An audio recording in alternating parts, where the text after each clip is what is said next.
Hello everyone and welcome to the Elden Ring review for non-Souls players. I'm your host, Colors Fade. If you followed my channel for any length of time, you know I don't typically do game reviews, and that's because there are already a lot of people that do that job really well.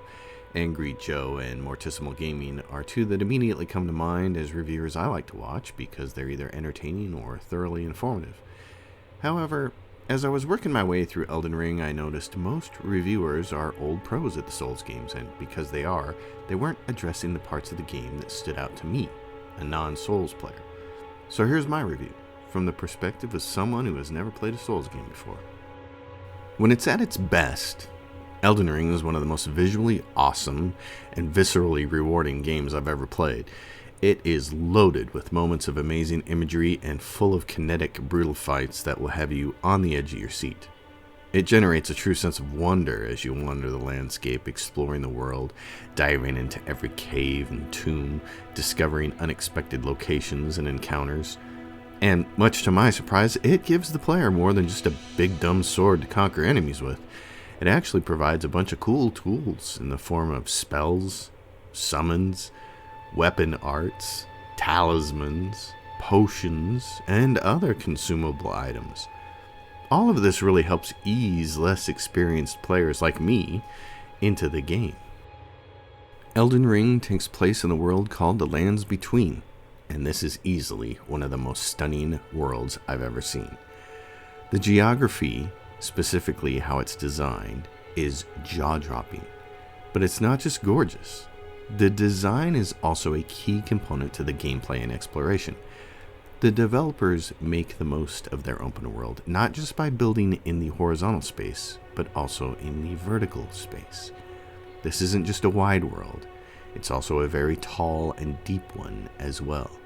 But I'm not just talking about the actual geometry here that's awesome, I'm talking about how it's used. The geography of the landscape works like a puzzle for the player to solve, which can lead to some very unexpected and rewarding moments. The beauty of Elden Ring's world is, if you can see a location in the distance, you can go there. One of the best examples of this is a region in the southwest portion of the map in an area known as Lernia of the Lakes. Upon approaching a massive cliff, you'll see a ruined cathedral atop it. Surely there must be a way up to that cathedral, right? Or else why would the developers put it there? As you draw closer, you'll notice that the bottom of the cliff is actually a very deep, recessed cavern. Explore further and you'll eventually find a dark, sinister village resting underneath this cliff. This is a great surprise for anyone who is actually seeking a path to the top, and really shows how well Elden Ring can use its geography to maximum effect. True to form, you actually can reach that cathedral you saw earlier, but to do so you'll need to progress through the game's main story a bit further. When it comes to graphics, it's not just the geography of the landscape or the architecture of the buildings that is visually impressive and that I found totally awesome to look at. Many of the boss designs are absolutely amazing when they're not wound up into a furious ball of kinetic energy trying to kill you. Margit, Radahn, Godfrey, Radagon, and even the Elden Beast. There are some stunning and creative character designs in this game. For this reason alone, I found myself wishing Elden Ring would never end. I wanted it to keep going so I could see even more amazing, jaw-dropping scenes unfold on my computer screen. Because the game is chock full of these wow moments, and they never get old. I never got bored of seeing the next area, or the next vast vista spreading out before me, or the next wicked boss that wanted to wreck me. And here's the kicker, as I record this review, I'm on my second playthrough, and I'm still encountering things I didn't see my first time through the game. Elden Ring is going to be one of those classic games where I revisit it time and time again, and every time I'm going to witness something I never saw before. Much has been made about how Elden Ring is an open world game, a departure from the more linear level designs of the Souls franchise. And while it's certainly a praiseworthy change, I want to talk about how this world makes me feel while exploring it, because to me that's what makes it special. If you, like me, haven't played the Souls games before, then let me take a minute to explain the mechanics, because they play a huge part in how you're going to feel about exploring. In Elden Ring, each time you slay an enemy, you gain runes. In the Souls games, these were souls. This is the currency of the Souls franchise, and you spend these points to level up your character, improve weapons and armor, improve your summons, or buy items. When you die, your runes drop at the spot of your death. This is good in that you have a chance to go back and recover them, but it's also dangerous because odds are you died for a reason, because some aggressive and dangerous enemy likely killed you, if you weren't dying from your own stupidity, like falling off a cliff. Given that your runes are so important, losing them impacts how you feel about exploring. Remember, this is a Souls game at its heart. Just about everything you encounter is going to want to kill you, and most of those things are going to be very good at killing you. Because of this, because of your need to hang on to your accumulated runes while dangerous creatures lurk around every corner, exploring in Elden Ring is not a risk-free endeavor like it is in other games such as Skyrim. Thankfully, there are checkpoints along the way in the forms of sites of grace. These act as waypoints where the game saves your progress, and they allow you to do things like adjust your flasks, memorize a different set of spells, or change the special attacks on your weapons. The drawback is that resting at a site of grace causes all enemies to respawn. This whole setup creates a very interesting and tense experience when exploring. As you venture further and further away from the last site of grace and collect more and more runes, you naturally become more cautious, aware that dying may mean a difficult recovery process. It gives the player a lot to think about. As you run low on health and mana potions, you begin to wonder, is it safer to go back to the last site of grace and try this path again, hoping to be more efficient with my consumables so I can safely make it further, or is it simply better to dangerously press on ahead and hope for a site of grace around the next corner? Dying to a difficult enemy can put your runes in jeopardy, especially if you had to defeat a tough enemy along the way. Now, to recover your runes, you have to defeat that same enemy all over again. If you fail, poof, there goes your currency. This tension just ratchets up even further in dungeons where danger can jump out of the darkness and there are fewer sites of grace. I've always loved exploration in games. I love the sense of seeing what's around the next corner and being awestruck by some fantastic level design that a developer created. But I have to say, it is something else to magnify that experience with the heart-pounding adrenaline rush of not wanting to lose my runes. I found that as I got closer and closer to a level, I'd typically exit whatever dangerous environment I was in and go gather the remainder of the necessary runes somewhere safer so I could be assured of continued character growth. Then, with my rune supply depleted, I'd feel safe to venture forth into more dangerous territory, typically attacking bosses. But the point I want to make here is that this whole experience of exploration is very much augmented by the general fear of trying to hang on to your runes and not lose them. It heightens the whole exploration process, and because Elden Ring has such interesting geography, and because the geometry of the world almost works like a puzzle at times, it just makes the whole experience of exploration that much better. While the graphics, geography, and exploration are all amazing, it's the combat that draws people to the Souls franchise, and in that regard, Elden Ring delivers a real gem of an experience, until it doesn't. The combat in Elden Ring is, quite frankly, schizophrenic. At times, it is incredibly fun. It's visceral and challenging in a way that makes sense and rewards players for learning the mechanics of the enemies. At other times, the combat is simply unfair and punishing to the point where I wondered if I should even keep playing. At first, I thought my feelings toward combat might be clouded by the fact that I'm not a Souls player. I'm not a Souls veteran.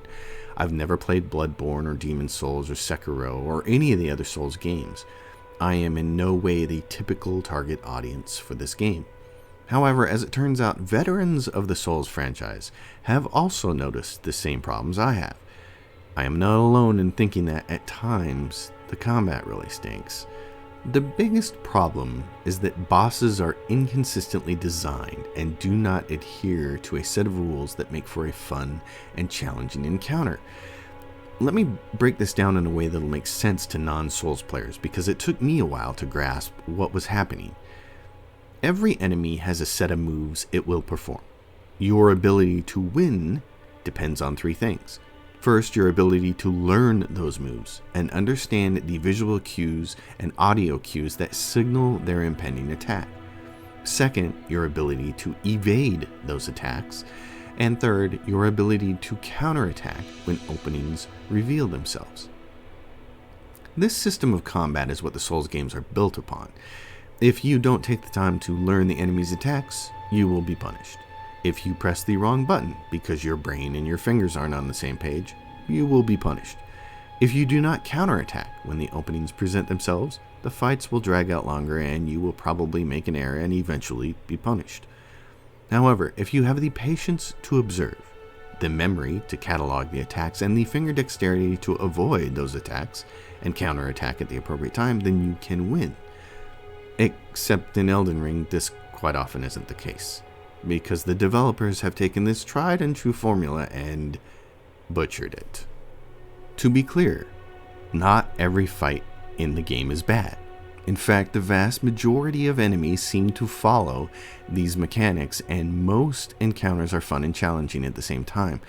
But a few key encounters deviate from these rules and turn specific battles into nothing more than exercises in frustration. There are three fundamental problems with the combat in the game, and they all add up to make things not fun. The first and probably biggest problem is that some enemies do not provide adequate openings for the player to counterattack in a predictable way. Let me repeat that. I'm not saying that enemies don't leave openings. They do. I'm saying those openings are not predictable. And that's a serious problem because it robs the player of their best tool for winning combat, and that is using their brain. The Crucible Knight, for instance, has 10 different attacks. 8 of them can occur during his first phase, and the other 2 get added during the second phase. That's a lot of attacks and attack cues to memorize, especially for an older player like me. But that's kind of the whole point. If you can memorize the attacks and their individual cues, then the next step is to master the mystical brain-finger connection and execute your offense and defense properly. Except that's not always the case in Elden Ring. The Crucible Knight actually doesn't perform his attacks the same way every time. Each attack is really a chain of individually animated attacks. The Crucible Knight's famous Stomp Slash pair is usually followed up by a pair of spinning slashes. But not always. Sometimes he'll skip the spinning slashes and move to a different attack, or that becomes the end of the attack. Other times he'll stomp and not follow up with the second slash at all. That's the thing about the chained attacks.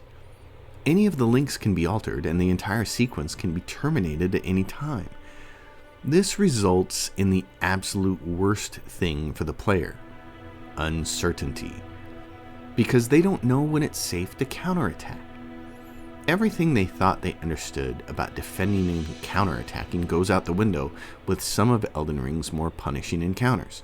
When the individual attacks no longer follow the rules, your chance of survival basically boils down to dice rolls. Will you get lucky and get this attack sequence that makes sense, or will you get super random chains that totally wreck you? So, as I said, the first problem with Elden Ring's combat is that with some enemies, not all, just some, the openings for counterattacks are unpredictable. This creates uncertainty, and that is bad for the player.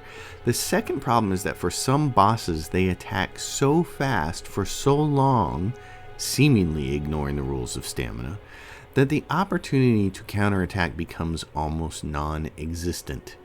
What happens in these situations is that the player spends all their time evading attacks and no time of their own attacking the enemy.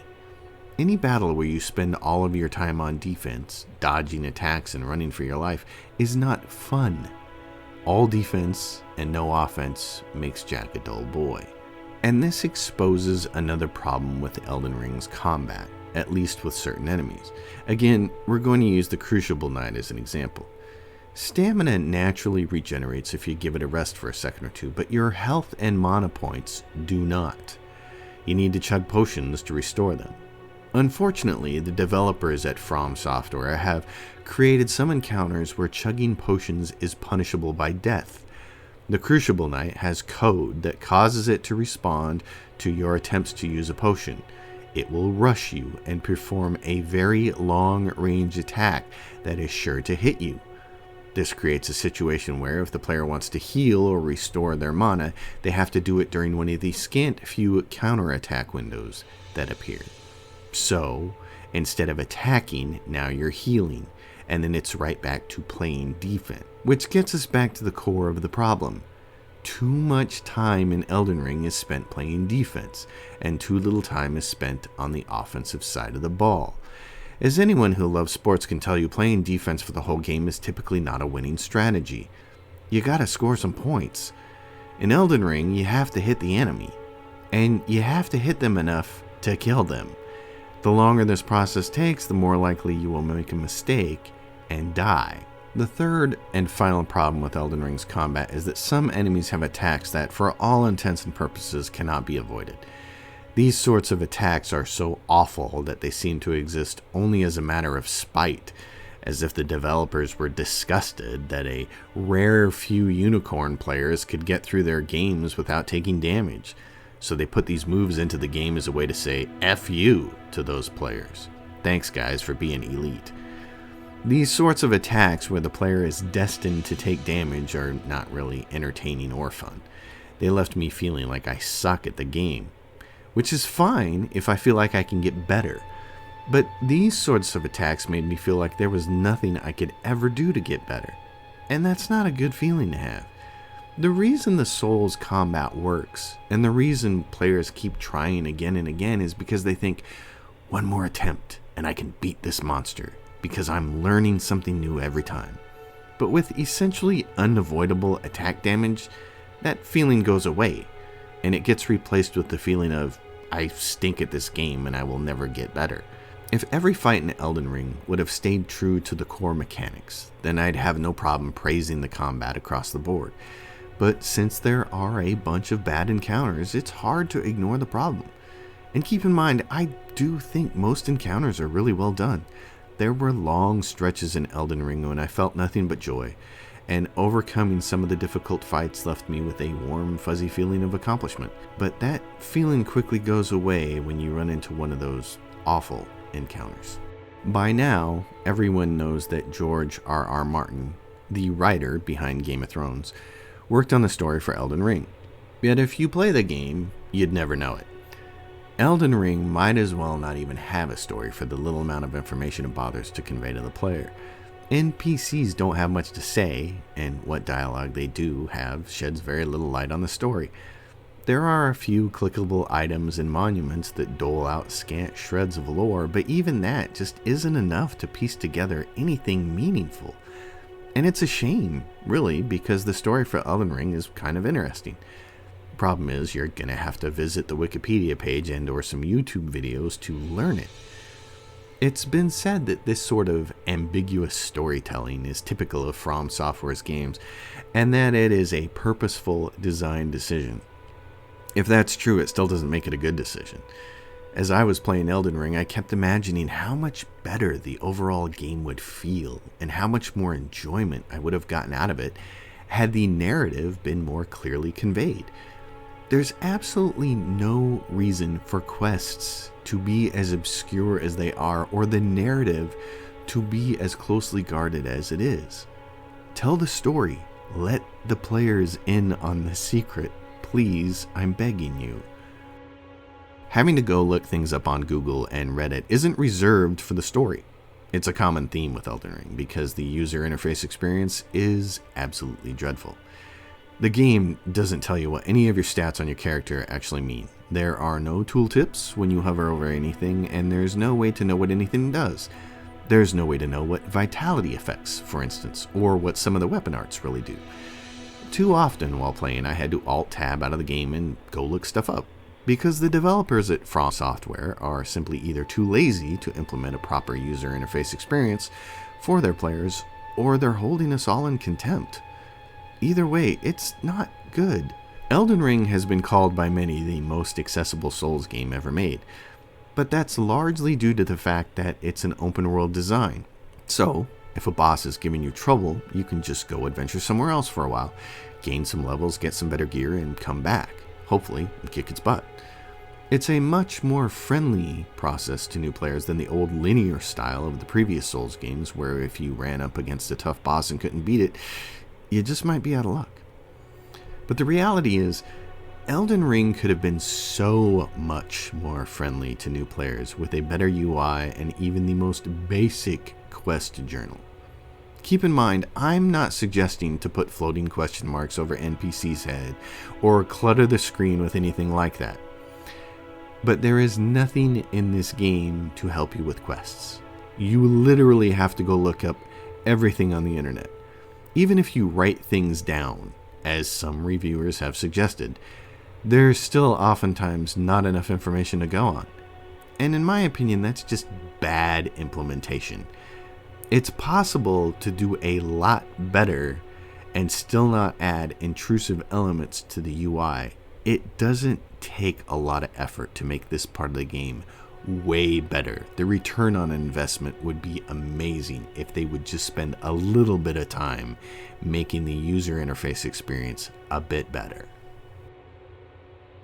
If this video gives you the impression that I don't like Elden Ring, let me assure you that is incorrect. I love the game. I truly do. These are my gripes, and I think they're pretty legitimate gripes because I've seen similar complaints from other players and reviewers. There are flaws in Elden Ring. They need to be discussed because From Software is going to make a mint off Elden Ring.